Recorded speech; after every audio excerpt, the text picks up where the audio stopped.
میں ہوں, میں مصیبتوں میں گرفتار ہوں, سب کے مسائل ہے, لیکن آؤ آج ہم اپنے مسائل کا حل ڈھونڈ لیتے ہیں, اپنے مسائل کا حل تلاش کر لیتے ہیں. میرے بھائی اللہ اکبر, اگر تو روزی کے معاملے میں تکلیف میں مبتلا ہے, بچی کو رشتہ نہیں آتا, یا کوئی بھی مسئلہ ہے, روزی روٹی کا مسئلہ ہو, بیماری کا مسئلہ ہو, بے چینی کا مسئلہ ہو, بے قراری کا مسئلہ ہو, تکلیف کا مسئلہ ہو, کوئی بھی مسئلہ آپ کا ہو, ایک بات آپ سے کہنا چاہتا ہوں, اس کا حل کیا ہے؟ اس کا حل بہت آسان ہے. اللہ کی کتاب کا دامن پکڑ لو, قرآن کا دامن پکڑ لو, قرآن کو تھام لو, مضبوطی کے ساتھ قرآن کو تھام لو. آپ جانتے ہیں میرے آقا, ہم سب کے آقا, غیب دا نبی مصطفیٰ جان رحمت صلی اللہ علیہ وآلہ وسلم نے کیا فرمایا؟ آقا فرماتے ہیں جب کسی کا انتقال ہو, جب کسی کا انتقال ہو اور وہ سکرات کی کیفیت میں ہو, جب وہ مرنے والا ہو, موت کے قریب وہ ہو, اس وقت کیا کرو؟ اللہ اکبر, اس وقت اس کے پاس بیٹھ کر سورہ یاسین کی تلاوت کرو. توجہ کرنا, میں نے پہلے اللہ علیہ وآلہ وسلم کے دیوانوں, آقا کیا فرما رہے ہیں؟ جب کوئی مرنے والا مر رہا ہو, جب کسی کی روح نکل رہی ہو, جب کسی پر سکرات کا وقت طاری ہو, جب کسی کا انتقال ہو رہا ہو,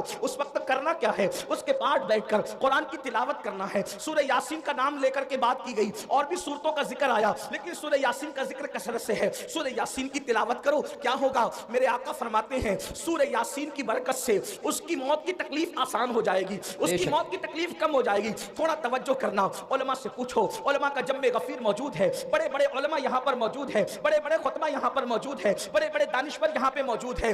زندگی کی تکلیف کی کوئی حیثیت نہیں ہوتی. اس کی وجہ میں آپ کو بتاؤں, دیکھو زندگی میں اگر کوئی تکلیف میں مبتلا ہو تو کم سے کم دوست کہے گا یار تو ٹینشن مت لے, ہم تیری تکلیف کو شیئر کر لیں گے. جیسے مثال کے طور پر کاروبار میں نقصان ہو گیا, اگر تیرا دیوالیہ ہو گیا, اگر تیرے پاس جو ہے معاملات ختم ہو گئے پیسے کے, ایک کام کر, ہم سب مل کر کے تیرا ساتھ دیتے ہیں, کچھ پیسے ہم لگا دیتے ہیں. دوست بھی سپورٹ کرتے ہیں, بھائی بھی سپورٹ کرتے ہیں, امی بھی سپورٹ کرتی ہے, بابا بھی سپورٹ کرتے ہیں. یعنی دنیا کی کوئی تکلیف ایسی نہیں جس میں سپورٹر نہ مل جائے, جس میں پارٹنر نہ مل جائے, جس میں مددگار نہ مل جائے. اللہ اکبر, اگر کوئی تکلیف آتی ہے نا تو دوست کہتے ہیں یار تو پریشان نہ ہو, جہاں تیرا پسینہ گرے گا وہاں ہم اپنا خون گرا دیں گے. ماں اپنا پلو جو ہے اپنے بیٹے کے پسینے سے پوچھتی ہوئی نظر آتی ہے, میرے لال پوری زندگی کی پونجی تج دوں گی لیکن تیرے پیشانی پر مایوسی کی سلوٹیں نہیں دیکھ سکتی. اللہ اکبر, دنیا کی مصیبت وہ ہے جس میں آپ کو پارٹنر ملیں گے, مددگار ملیں گے, اور دنیا کی مصیبت کو کوئی نہ کوئی حل ہے, اس کا کوئی نہ کوئی حل ہے. لیکن اللہ اکبر, موت کی تکلیف کیا ہے, موت کی مصیبت کیا ہے؟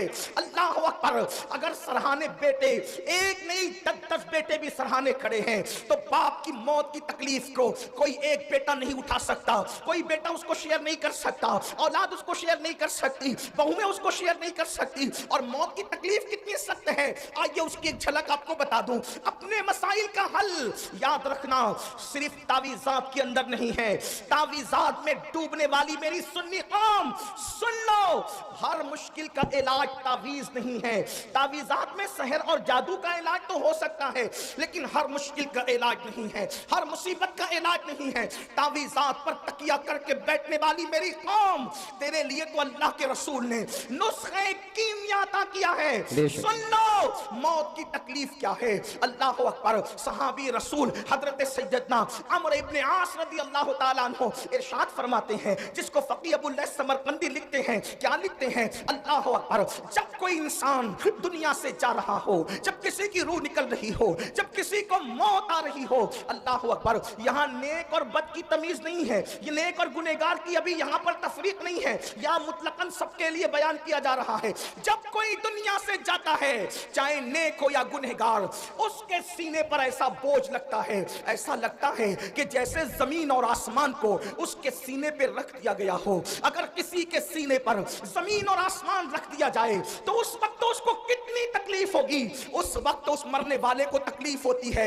اپنے کانوں میں ایئر فون لگا کر گانے سننے والے جوانوں کی توجہ چاہتا ہوں, شراب کی نشستوں کو آگ آباد کرنے والوں کی توجہ چاہتا ہوں, رات رات بھر انٹرنیٹ پر بیٹھ کر زنا کے مناظر دیکھنے والوں کی توجہ چاہتا ہوں. میرے بھائیوں غور تو کرو, ایک منزل وہ آپ پر بھی آنی ہے, وہ مجھ پر بھی آنی ہے. وہ منزل کون سی ہے؟ وہ موت کی منزل ہے, وہ گھاٹی موت کی گھاٹی ہے. مرنا سب کو ہے. اللہ اللہ, صحابی رسول حضرت عمرو ابن عاص رضی اللہ تعالیٰ عنہ کہتے ہیں, زمین اور آسمان اگر کسی کے سینے پہ سمیٹ کر رکھ دیا جائے تو اس وقت جو اس کی تکلیف ہوگی وہ تکلیف مرنے والے کو ہوتی ہے. ذرا تصور کرو, اگر گھر کا پنکھا سینے پہ گر جائے ہم برداشت نہیں کر سکتے. اللہ اکبر, سینے پہ پتھر لگ جائے ہم برداشت نہیں کر سکتے. ڈرائیونگ کرتے وقت اگر